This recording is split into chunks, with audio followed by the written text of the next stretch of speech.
வணக்கம் மக்களை, செஞ்சுட்டு பார்க்க போறோம் பிக் பாஸ்க்கான லைவ் அப்டேட் தான். ரெண்டு விஷயங்களை பார்க்க போறோம். ஒன்னு, இப்ப விசித்ரா சம பயத்துல இருக்காங்க. பயத்துலங்கிறதோட பயங்கரமா உட்கார்ந்து புலம்பிட்டு இருக்காங்க. அது மட்டும் இல்ல, விசித்ரா ஃபேன்ஸ்க்கு ஒரு அதிர்ச்சியான சம்பவத்தை சொல்றேன். ரெடியா இருந்து ஹார்ட் அட்டாக் இது வந்து தொலைஞ்சிராம.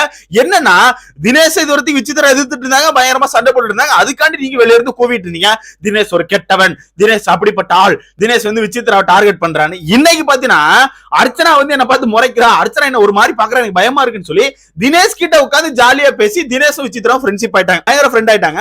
ரெண்டாவது மேட்டர் என்ன, வீட்டுக்குள்ள ஒருத்தருக்கு பண பெட்டி எடுத்துட்டாங்களாம். 16 லட்சமோ 13 லட்சமோ சொல்றாங்க. அவங்க பேர் என்னமோ பூரணிமான்னு சொல்றாங்க. அது இன்னும் கன்ஃபார்ம் ஆகல. கன்ஃபார்ம் ஆனிச்சுன்னா அடுத்த வீடியோ சொல்லுவேன். பட் அவங்க தான் எடுத்ததே ஒரு நியூஸ் வந்துட்டு இருக்கு. இத பத்தி நீங்க என்ன நினைக்கிறீங்க அப்படி சொல்லி போய் கமெண்ட்ல போட்டுருங்க.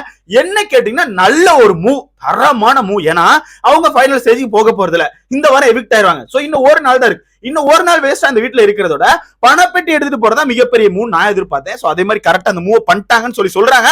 பட் இன்னும் கன்ஃபார்ம் ஆகல. கன்ஃபார்ம் நான் வந்து சொல்றேன். கன்ஃபார்ம் ஆச்சுன்னா அந்த அடுத்த வீடியோல லைக் பண்றோம். சரியா? இந்த வீடியோ சேனலை சப்ஸ்கிரைப் பண்ணிக்கோங்க. ரெண்டாவது, விசித்ரா பாத்தீங்கன்னா தினேஷ் வந்து புலம்பிட்டு இருக்காங்க. என்னன்னா, அவ என் மேல கோவமா இருக்கா, சம கோவமா இருக்கா, நான் வந்து எதுவும் பேசினேன், காலையில இதை தப்பா பேசணும் அப்படின்னு சொல்லிட்டு தினேஷ் கிட்ட வந்து விசித்ரா சொல்றாங்க. அப்ப தினேஷ் வந்து விசித்ரா கிட்ட சொல்றாங்க, என்னன்னா, ஏமா நீங்க தானமா காலையில போட்டீங்க, ஏதோ நோட்டு போட்டு வந்திருக்கா, அது பண்ணிருக்கா, இது பண்ணிருக்கா, அவ ஃபேக்கா இருக்கான்னு சொல்லிட்டு டாஸ்க் ஏதோ நடந்துச்சு, நீங்க பேசுனது ஏதோ சம்பந்தமே இல்லாம பேசுனீங்க, அதான் அவ கோவப்பட்டா, நீங்க தானே போட்டு உடைச்சிங்க, போச்சு போங்க, இனி அவ ஃபேன்ஸ் எல்லாம் உங்களை வச்சு செய்ய போறாங்க அப்படின்னு. விசித்ரா, ஆமா ஆல்ரெடி அவளுக்கு ஃபேன்ஸ் அதிகமா இருக்காங்க மாதிரி எனக்கு தோணுது, என்ன வச்சு செஞ்சிருவாங்கல்ல வெளியே அப்படி சொல்லிட்டு விசித்ரா பயங்கரமா கதறாங்க.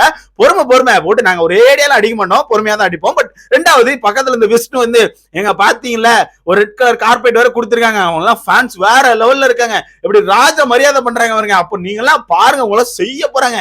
நேத்து நைட் வரை நான் தெரியாம சண்டை போட்டு அடிச்சனாட்ட அவங்க ஃபேன்ஸ் எல்லாம் என்ன இப்ப என்ன வச்சு செஞ்சிருப்பாங்களோன்னு சொல்லிட்டு விஷ்ணு, விசித்ரா, தினேஷ் எல்லாம் மரண பயத்துல இருக்கு. ஏன்னா ஒண்ணு, காலையில இவங்க எல்லாம் அட்டாக் பண்ணாங்க, வெறித்தனமா அட்டாக் பண்ணி அவனை ஒரு மாதிரி இந்த அர்ச்சனா வந்து டார்கெட் பண்ணாங்க. ஆனா மத்தியானமே அதை மாத்துறதுக்கு பிக் பாஸ் வந்து டக்குன்னு ஒரு ரெட் கலர் கார்பெட்டை உள்ள அனுப்பி ரெட் கலர் கார்பெட்டை போட்டு நடக்க விடுங்க, ராஜ மரியாதை கொடுங்கன்னு சொன்னோன்னே வீட்டுல எல்லாரும் ஷாக் ஆயிட்டாங்க. நம்ம என்னதான் நினைச்சாலும் வெளியே ஒரு வித்தியாசமா இருக்கு. இப்ப நம்ம ஒரு டிஃபரெண்டா யோசிக்கிறோம், இந்த வீட்டை நினைச்சு நம்ம இந்த வீட்டுக்குள்ள பண்றதெல்லாம் கரெக்ட்னு.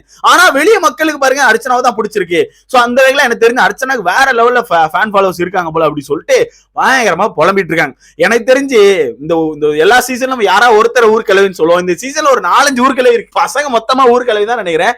சத்தியமா சொல்றேன், என்ன டாபிக்னாலும் இந்த மணி, நம்ம விஷ்ணு, தினேஷ் இவங்க எல்லாம் மொத்தமா உட்காந்து பாத்தியா பணப்பட்டி எடுத்துட்டாங்களாம் அப்படி. ஏன்டா அப்படி பண்றீங்க? அங்க அர்ச்சனா விசித்ரா கூட எதனா சம்பவம்னா நேருக்கு நேரம் சண்டை போட்டு சாகுறாங்க. இது எல்லாம் உட்காந்து பணப்பட்டியை எடுத்துட்டாங்களாம், பணப்பட்டியை அவ எடுப்பாங்களாம் அப்படின்னு.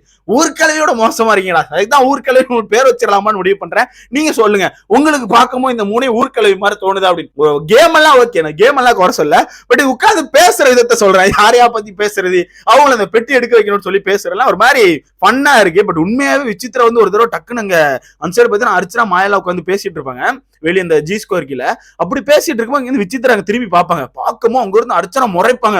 முறைச்சோன்னு விசித்ரா, ஐயோ என்ன முறைக்கா, நான் வெளியே போறேன்டா, நான் கிளம்புறேன்டா, என்ன வெளியே விட்டுருக்கடா, நான் போறேன்டா, என்ன முறைக்காடா அப்படி சொல்லிட்டு பயங்கரமா ஃபன் பண்ணிட்டு இருக்காங்க. எல்லாம் பேசுறதெல்லாம் பேசிட்டு இப்ப கேட்டா நான் என்ன பேசுறேன் எனக்கு தெரியலன்னு ஒரு உருட்டு. நான் உருட்டா இருக்கடா, அவங்க உருட்டு மரணா உருட்டா இருக்கு. பட் நீங்க சொல்லுங்க, உண்மையாவே அர்ச்சனா என்ன பொறுத்தவரைக்கும் இந்த வீட்டுல ஃபேக் ஆள்லாம் இல்ல, கரெக்டா தான் இருக்காங்க. இவங்க மாத்தி பேசிட்டு இவங்க இஷ்டத்துக்கு மாத்திக்கிறாங்க. அப்படி இவங்க பேசிட்டு அடுத்தால ஃபேக்னு சொல்றாங்க, நியாயமான்னு கேட்டீங்க எனக்கு தெரிஞ்ச வாய்ப்பு இல்ல. ரெண்டாவது, பூர்ணிமா வந்து பணத்தை எடுத்தது நல்ல ஒரு மூவா அப்படின்னு நீங்க என்ன நினைக்கிறீங்க? மறக்காம கமெண்ட் செக்ஷன்ல போடுங்க. கன்ஃபார்ம் அடுத்த வீடியோல வந்து சந்திக்கிறேன்.